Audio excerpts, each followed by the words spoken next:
সুপ্রিয় দর্শক, আসসালামু আলাইকুম। আপনাদের সবাইকে স্বাগত জানাচ্ছি এখনকার আলোচনায়। আপনাদের সঙ্গে আছি আমি সিরাজুল ইসলাম। দর্শক, ইরানের প্রেসিডেন্ট মাসুদ পেজেশকিয়ান যুদ্ধ বন্ধের পর সর্বপ্রথম রাশিয়া নয়, চীন নয়, সৌদি আরব নয়, সফরে গেলেন পাকিস্তানে। কিন্তু কেন? ইসলামাবাদকে বেছে নেওয়ার কী কারণ? ইসলামাবাদে তিনি 23শে জুন মঙ্গলবার যখন পৌঁছান, তখন তাকে গার্ড অফ অনার দেওয়া হয়েছে, 21 বার তোপধ্বনি দেওয়া হয়েছে তাকে লক্ষ্য করে, এবং মাসুদ পেজেশকিয়ানকে পাকিস্তানের JF-17 যুদ্ধ বিমান দিয়ে বিশেষ অভ্যর্থনা জানানো হয়েছে। এই সফরের প্রেক্ষাপটে আন্তর্জাতিক বিশ্লেষকরা বলছেন, ইরান এবং আমেরিকার মধ্যকার যুদ্ধে সমঝোতা করা এবং আলোচনার টেবিলে বসানোর জন্য পাকিস্তানের সামনে খুলে যেতে পারে নতুন অর্থনৈতিক সুযোগ সুবিধার দরজা। প্রশ্ন হচ্ছে, পাকিস্তান কি শুধুই কূটনৈতিক সম্মান পাবে, নাকি তার সামনে খুলে যাবে তেল গ্যাস বিনিয়োগ এবং বিলিয়ন ডলারের নতুন দরজা? সুপ্রিয় দর্শক, আজকের ভিডিওতে আমরা দেখাবো মাসুদ পেজেশকিয়ানের পাকিস্তান সফরের আড়ালে লুকিয়ে থাকা সেই বড় ভূ রাজনৈতিক। দর্শক, এই আলোচনায় আপনাদের সবাইকে স্বাগত। আলোচনাটি যদি ভালো লাগে তাহলে লাইক, কমেন্ট, শেয়ার করবেন এবং চ্যানেলটি সাবস্ক্রাইব করে সাথেই থাকবেন। দর্শক, চলুন মূল বিশ্লেষণে চলে যাই। আমরা দুপুরের ভিডিওতে বলেছিলাম, ইরানের প্রেসিডেন্ট মাসুদ পেজেশকিয়ান মঙ্গলবার পাকিস্তান সফরে যাচ্ছেন। এখনকার ভিডিওতে বলা যাচ্ছে তিনি এরই মধ্যে পাকিস্তান সফরে পৌঁছেছেন এবং তাকে পাকিস্তানের প্রেসিডেন্ট আসিফ আলী জারদারি, প্রধানমন্ত্রী শাহবাজ শরীফ এবং অন্যান্য গুরুত্বপূর্ণ কর্মকর্তা থেকে শুরু করে সামরিক বাহিনীর প্রধান আসিম মনির অভ্যর্থনা জানিয়েছেন এবং কখনো দলবদ্ধভাবে, কখনো ব্যক্তিগত পর্যায়ে বৈঠক হয়েছে। এর ভেতরে প্রেসিডেন্টের সাথে, প্রধানমন্ত্রীর সাথে তো বৈঠক হয়েছেই আলাদা আলাদা, সেনাপ্রধান ফিল্ড মার্শাল আসিম মনিরের সাথে পেজেশকিয়ানের আলাদা বৈঠক হয়েছে। এই বৈঠকের ভেতর দিয়ে দেখা যায় বা বোঝা যায় যে পাকিস্তানের সাথে শুধুমাত্র এই সফর কূটনৈতিক বা বাণিজ্যিক বা রাজনৈতিক সম্পর্ক গড়ার প্রত্যয় নয়। এই সফরের আড়ালে লুকিয়ে রয়েছে পাকিস্তানের সাথে ইরানের সামরিক এবং নিরাপত্তাগত সম্পর্ক। এখান থেকে অবধারিতভাবে ধরে নেওয়ার সুযোগ আছে, ইরান এবং পাকিস্তানের সম্পর্ক শুধু কূটনৈতিক সম্পর্ক নয়, এই সম্পর্ক সামরিক এবং প্রতিরক্ষা খাতের সম্পর্ক নতুন করে গড়ে উঠবে এবং সেই সম্পর্ক অন্যরকম উচ্চতায় চলে যাবে। ইরানের প্রেসিডেন্টের সফরের সময় কী কী ঘটেছে? বৈঠক তো হয়েছেই বললাম, তাকে অভ্যর্থনা দেওয়া হয়েছে এবং তাকে যে মর্যাদা দেওয়া হচ্ছে পাকিস্তানে, তাতে বোঝা যাচ্ছে যে ইরানের সাথে পাকিস্তানের যে বিশাল সীমান্ত, এই সীমান্ত দিয়ে দুই দেশের মধ্যে অপার সম্ভাবনাময় বাণিজ্য বাড়বে। সবচেয়ে বড় যে দিক, বাণিজ্য তো রইলই, সবচেয়ে বড় যে দিক সেটি হচ্ছে পাকিস্তান এবং ইরানের যে বিশাল সীমান্ত, এর ভিতরে বিশেষ করে বেলুচিস্তানের সীমান্ত দিয়ে, ইরানেও বেলুচিস্তান আছে, পাকিস্তানেও আছে, এই বেলুচিস্তানের সীমান্ত দিয়ে বিরাট রকমের বাণিজ্য হবে এবং যখনই বাণিজ্যিক কার্যক্রম বা প্রতিদিনের লেনদেন, প্রতিদিনের সামরিক বাহিনীর উপস্থিতি, প্রতিদিনের কর্মকর্তাদের উপস্থিতি, ব্যাপকভাবে চলাফেরা, তখনই ইরানের বেলুচিস্তানের ভেতরে ঢুকে পাকিস্তানের ভেতর থেকে কিছু উগ্রবাদী সন্ত্রাসী গোষ্ঠী যে সমস্ত নাশকতামূলক তৎপরতা চালাতো, এইগুলো এখন কমে যাবে অবধারিতভাবে বলা যায়। আরও যে কারণে বলা যাচ্ছে এই বিষয়টি, সেটি হচ্ছে এই যে এই যে পাকিস্তানের সাথে ইরানের সম্পর্ক এত এত করে বেড়ে যাচ্ছে বা বাড়বে, এটি শুধুমাত্র পাকিস্তানের সাথে সম্পর্ক বাড়বে না, এর সাথে কাতার, সৌদি আরবের সাথেও ইরানের সম্পর্ক বাড়বে। আর পাকিস্তানের সাথে সম্পর্ক তো আগে থেকেই ছিল, এটা নতুন মাত্রা পাবে। তার মানে দাঁড়াচ্ছে এই মধ্যপ্রাচ্যে, অর্থাৎ পাকিস্তান, ইরান, কাতার এবং সৌদি আরব, এই যে লাগোয়া কয়েকটি দেশ, ইরান এবং পাকিস্তান লাগোয়া দেশ, সমুদ্র পাড়ি দিলেই দক্ষিণ পাশে, দক্ষিণ পশ্চিম পাশে কাতার এবং সৌদি আরব লাগোয়া দেশ, এই দুই দফায় চার লাগোয়া দেশ, অর্থাৎ পাকিস্তান, ইরান, কাতার, সৌদি আরব, এই যে চারটি দেশ, এই চারটি দেশের ভেতরে নতুন করে একটা সম্পর্কের আলাদা রসায়ন তৈরি হতে যাচ্ছে।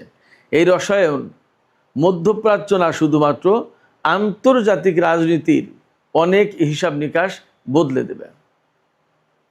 আমি বলছিলাম একটা গুরুত্বপূর্ণ বিষয়, সেটি হচ্ছে যে ইরানের ভেতরে যে সমস্ত উগ্রবাদী গোষ্ঠী প্রায় সময় পাকিস্তান থেকে গিয়ে নাশকতা চালাতো, এমনকি আপনারা নিশ্চয়ই জানেন, আমরা সবাই জানি কম বেশি, ইরানের বহু সংখ্যক সীমান্ত নিরাপত্তারক্ষী নিহত হয়েছে এই সমস্ত উগ্রবাদীদের হামলায়, এবং প্রচুর পরিমাণে আফগানিস্তান সীমান্ত দিয়ে বা পাকিস্তান সীমান্ত দিয়ে মাদক চোরাচালানের কারবার হয়, এবং এই রুট মাদক চোরাচালানের রুট হিসেবে ব্যবহৃত হয়।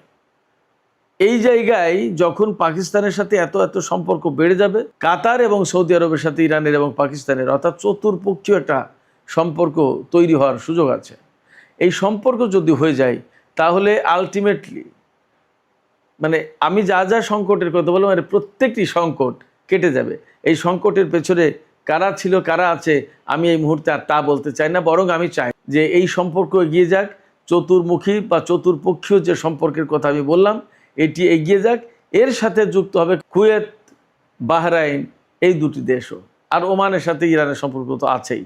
তার মানে দাঁড়াচ্ছে এই যে ইরানের সাথে ইরাকের সম্পর্ক দারুণ, আবার এই নতুন ডাইমেনশনে যদি পাকিস্তানের সাথে ইরানের সম্পর্ক হয় তাহলে পাকিস্তান, ইরান, ইরাক একেবারে পূর্ব প্রান্ত থেকে লম্বা করে পশ্চিম প্রান্ত এই পারস্য উপসাগরের উত্তর পাড় দিয়ে চলে যাবে। ওপাশে কুয়েত, বাহরাইন, সৌদি আরব, কাতার এবং ওমান যদি একটা লাইনে আসে, মাঝখানে থাকবে সংযুক্ত আরব আমিরাত। সংযুক্ত আরব আমিরাত ইসরায়েল, ভারত এবং আমেরিকার সাথে সম্পর্ক মেনটেন করার একটা চেষ্টা বা প্রবণতা এখনও আমরা দেখতে পাচ্ছি, কিন্তু আঞ্চলিক পরিস্থিতি বিবেচনায় যদি তারা শুভবুদ্ধির পরিচয় দেয় তাহলে তারাও এই মুক্তোর মালায় যুক্ত হয়ে যাবে। তাহলে একেবারে অবধারিতভাবে মধ্যপ্রাচ্যের এই যে পারস্য উপসাগরীয় এলাকা কয়েকটা দেশ, Pakistan, Iran, Iraq, Kuwait, Saudi Arab, Bahrain, Qatar, সংযুক্ত আরব আমিরাত এবং ওমান, যা ইতিহাসে কখনোই এত ভালো সম্পর্ক ছিল না, নতুন ডাইমেনশনের নতুন সমীকরণে সেই সম্পর্ক, সেই শান্তিপূর্ণ একটা সহ অবস্থান, শান্তিপূর্ণ এবং বন্ধুত্বপূর্ণ একটা সম্পর্ক নতুন করে সৃষ্টি হতে পারে, ইতিহাসে নতুন অধ্যায় রচিত হতে পারে। এই সম্ভাবনার দ্বার তৈরি করেছে পাকিস্তান। ইরান এবং আমেরিকার মধ্যকার যুদ্ধ বন্ধে কূটনৈতিক তৎপরতা এবং সুইজারল্যান্ডে এই বৈঠক আয়োজনের মধ্য দিয়ে। এই জন্য পাকিস্তানকে অনেক বেশি কাঠখড়ি পোড়াতে হয়েছে। আমেরিকা এবং ইরান সেই বিপ্লবের শুরু থেকে পর্যন্ত অসম্ভব রকমের সাপে নেউলের সম্পর্ক, দা কুমড়োর সম্পর্ক, অর্থাৎ আমেরিকার সাথে ইরানের কোনো সময় কখনো বিপ্লবের পরে সুখকর সম্পর্ক ছিল না। একইভাবে ইসরায়েলের, সেই ইসরায়েল এবং আমেরিকা যখন ইরানের বিরুদ্ধে একসাথে যুদ্ধ করছে এবং ইরান প্রাণপণ লড়াই করছে তাদের দুইজনকে মোকাবেলার জন্য এবং পাল্টা আক্রমণ করার জন্য, এবং 40 দিন যুদ্ধ টেনে নিয়ে গেছে, এবং ইসরায়েল আর আমেরিকাকে অনেকটা নড়বড়ে অবস্থানে ঠেলে দিয়েছে ইরান। ঠিক সেই সময় পাকিস্তানের পক্ষ থেকে এই যে কূটনৈতিক উদ্যোগ, এটি সত্যি সত্যি ইতিহাসের একটা অনন্য অধ্যায় রচনা করেছে, একটা অনন্য কীর্তিগাথা রচনা করেছে। এই অনন্য কীর্তিগাথার প্রেক্ষাপটে ইরানের কাছ থেকে তো পাকিস্তান সুবিধা পাবেই, এটা অবিশ্বাস করার আর কোনো কারণ নেই। একই সাথে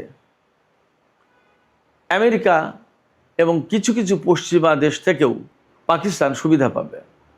অ্যাট দ্য সেম টাইম পারস্য উপসাগরীয় যে সমস্ত আরব দেশ, তাদের কাছ থেকেও আলাদা রকমের মর্যাদা এবং সম্মান এবং অর্থনৈতিক, রাজনৈতিক, কূটনৈতিক সব ধরনের সুবিধা পাবে পাকিস্তান।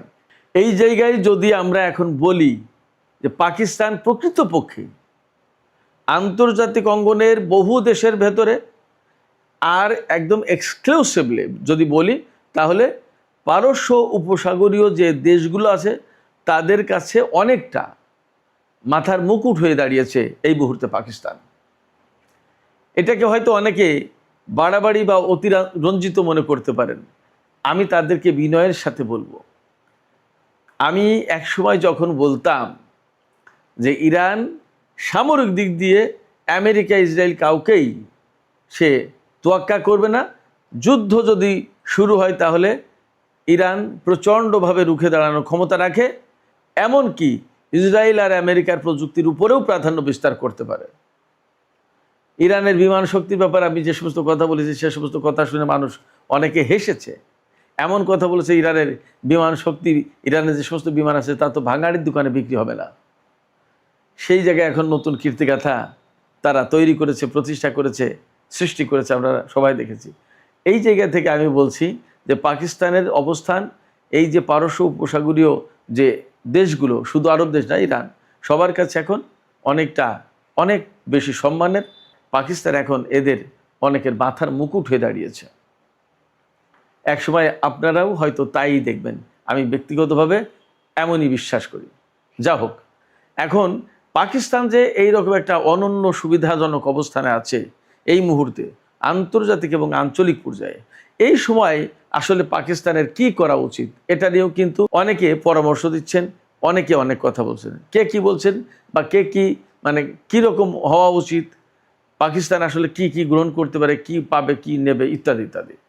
আমি যদি বলি, ইরানের হাতে বিপুল পরিমাণে গ্যাস, তেল এবং তেলজাত পণ্য রয়েছে, সার রয়েছে, আরও অনেক কিছু আছে, খনিজ সম্পদ থেকে শুরু করে প্রচুর পরিমাণে টেকনোলজি, শিক্ষা, অনেক কিছু আছে। এই সমস্তর সাথে পাকিস্তানের একটা বিশেষ যোগসূত্র ঘটে যেতে পারে। ইরানের যে ইঞ্জিনিয়ারিং সিস্টেম লেখাপড়ার ক্ষেত্রে এবং মেডিকেল, এই জায়গায় যদি পাকিস্তান সরাসরি আর্থিক বেনিফিটের দিকে না তাকিয়ে দীর্ঘমেয়াদী সুবিধা নেওয়ার চেষ্টা করে, তাহলে তারা এই একাডেমিক চুক্তিগুলো করবে, শিক্ষাবৃত্তি চুক্তি করবে, তারপরে একাডেমিক বিনিময়, টেক্সটাইল ও আইটি খাতে বিশেষ বাজার ব্যবস্থা তৈরি করা, এছাড়া প্রযুক্তি হস্তান্তর এবং সবুজ বিনিয়োগ, এই সমস্ত খাতে বিশেষ সম্পর্ক গড়ে তোলা বা বিশেষ বিনিয়োগের চিন্তা করতে পারে, বিনিয়োগ প্রত্যাশা করতে পারে। এই মুহূর্তে পাকিস্তান যে অবস্থানে আমেরিকার কাছে এবং উপসাগরীয় অঞ্চলে, তাতে পাকিস্তান এই সমস্ত সুযোগ সুবিধা চাইলে দীর্ঘমেয়াদী সুযোগ সুবিধা কিন্তু এগুলো, এবং যা পাকিস্তানের জাতীয় উন্নয়নে বিশেষ ভূমিকা রাখবে, পাকিস্তানের পক্ষে এগুলো পাওয়া সম্ভব। সুইজারল্যান্ডে পাকিস্তানের সেনাপ্রধানকে মার্কিন vice president JD Vance my friend, আমার বন্ধু হিসেবে সম্বোধন করে কথা বলেছেন, এবং পাকিস্তানের প্রধানমন্ত্রী, পাকিস্তানের স্বরাষ্ট্রমন্ত্রী, পাকিস্তানের পররাষ্ট্রমন্ত্রী, পাকিস্তানের সেনাপ্রধান, এত গুরুত্বপূর্ণ ব্যক্তি এই সুইজারল্যান্ডের বৈঠকে ছিলেন। তার মানে পাকিস্তান কত গুরুত্ব দিয়েছে, এবং পাকিস্তানের কাদেরকে আমেরিকা বিশেষ করে বা কাতার, সৌদি আরব তারা ওই বৈঠকে প্রত্যাশা করেছে, এর ভেতর দিয়ে কিন্তু বোঝা যায়। তার মানে এই মুহূর্তে পাকিস্তানকে কতটা বেশি গুরুত্ব দিচ্ছে সবাই জানে। অনেকে বলছে 2001 সালের 9/11 যে ঘটনা, আমেরিকার নিউ ইয়র্কে টুইন টাওয়ারে বিশ্ব বাণিজ্য কেন্দ্রে হামলা, পেন্টাগনের উপর হামলা, ইত্যাদি ইত্যাদি, তারপরে আফগানিস্তানে তালেবান বিরোধী অভিযান, এবং সেই অভিযানে পাকিস্তান কিন্তু খুব কাছের দেশ হিসেবে আমেরিকার পাশে ছিল। এই মুহূর্তে ঠিক একইভাবে পাকিস্তান আমেরিকার খুব কাছে পাশে। পার্থক্যটা হচ্ছে সেই সময় একটা যুদ্ধ পরিস্থিতির ভেতরে, আর এখন ঠিক তার উল্টো শান্তি পরিস্থিতির ভেতরে। এখন পাকিস্তান শান্তি প্রতিষ্ঠায় যে ভূমিকা রাখলো, তার মূল্য, তার অবদান 2001 সালের মূল্য অবদানের চেয়ে অনেক বেশি। সেক্ষেত্রে পাকিস্তান এই সুযোগ সুবিধা কাজে লাগিয়ে বিশ্ব অঙ্গনে নিজের অর্থনীতি, নিজের কূটনীতি, নিজের রাজনীতি, নিজের স্থিতিশীলতা আরও অনেক বাড়াতে পারে। তবে পাকিস্তানের যত বিশেষজ্ঞ, অর্থনৈতিক বিশেষজ্ঞ, রাজনৈতিক, কূটনৈতিক, সামরিক বিশেষজ্ঞ সবাই একই কথা বলছে, এই মুহূর্তে স্বল্পমেয়াদী কোনো লাভের দিকে না তাকিয়ে, স্বল্পমেয়াদী ঋণ বা বিনিয়োগের দিকে না তাকিয়ে দীর্ঘমেয়াদী লাভালাভের দিকে তাকানো উচিত, এবং সেইভাবেই পাকিস্তানকে পরিকল্পনা প্রণয়ন করা উচিত। একটা কথা বলি, 2001 সালে যখন পাকিস্তান আফগানিস্তান অভিযানের ক্ষেত্রে মার্কিন বাহিনীকে সহযোগিতা করেছে পাশে থেকে, তখনকার চেয়ে এখন আরও একটা গুরুত্বপূর্ণ পার্থক্য আছে। এই পার্থক্যটা হচ্ছে একেবারে প্রতিবেশী ইরানের সাথে শান্তি প্রতিষ্ঠার ক্ষেত্রে ভূমিকা রেখেছে। তার মানে ওই সময় 2001 সালে আফগানিস্তানের যুদ্ধ করার ক্ষেত্রে আমেরিকাকে সহযোগিতা দিয়ে আফগানিস্তানের শত্রুতে পরিণত হয়েছিল পাকিস্তান। আর এখন ইরানে যুদ্ধ বন্ধ বা শান্তি প্রতিষ্ঠার ক্ষেত্রে ভূমিকা রেখে ইরানের বন্ধুত্বে, একেবারে ঘনিষ্ঠ বন্ধুতে পরিণত হলো পাকিস্তান। এবং তখন কিন্তু একা পাকিস্তান ছিল। এখন পাকিস্তানের পাশে সেই তুরস্ক থেকে শুরু করে তুরস্ক, সৌদি আরব, কাতার, ওমান, এ সমস্ত দেশের একচেটিয়া সমর্থন রয়েছে। সেক্ষেত্রে আঞ্চলিক এবং আন্তর্জাতিক ক্ষেত্রে পাকিস্তানের এই যে অবদান, এই অবদানকে বিশেষভাবে মূল্যায়ন করা হচ্ছে এবং এর প্রেক্ষাপটে অবধারিতভাবে আঞ্চলিক এবং আন্তর্জাতিক অনেক কিছু পাকিস্তানের জন্য বদলে যাচ্ছে। একই সাথে এই অঞ্চলের ভূ রাজনীতি এবং কৌশলগত সমীকরণ বদলে যাবে এবং সেটা ইতিবাচকভাবে এই অঞ্চলের প্রত্যেকটা দেশের জন্য কাজে লাগবে, এই বিশ্বাস করার যথেষ্ট কারণ আছে। আর এর পেছনে সবচেয়ে বড় ভূমিকা রেখেছে পাকিস্তান, তাতে কোনো সন্দেহ নেই। পাকিস্তানের এই ভূমিকা রাখার ক্ষেত্রে সৌদি আরব, কাতার, তুরস্ক, মিশর, এই প্রত্যেকটা দেশ একেবারে বিশেষভাবে সহযোগিতা করেছে। ফলে এই প্রত্যেকটা দেশ এই আঞ্চলিক ভূ রাজনীতির সমীকরণে যুক্ত থাকবে এবং প্রত্যেকের ইতিবাচক একটা সম্পর্ক গড়ে উঠবে, এমনটা আশা করার যথেষ্ট কারণ আছে। আমরা এমনিভাবে আশাবাদী হতে চাই।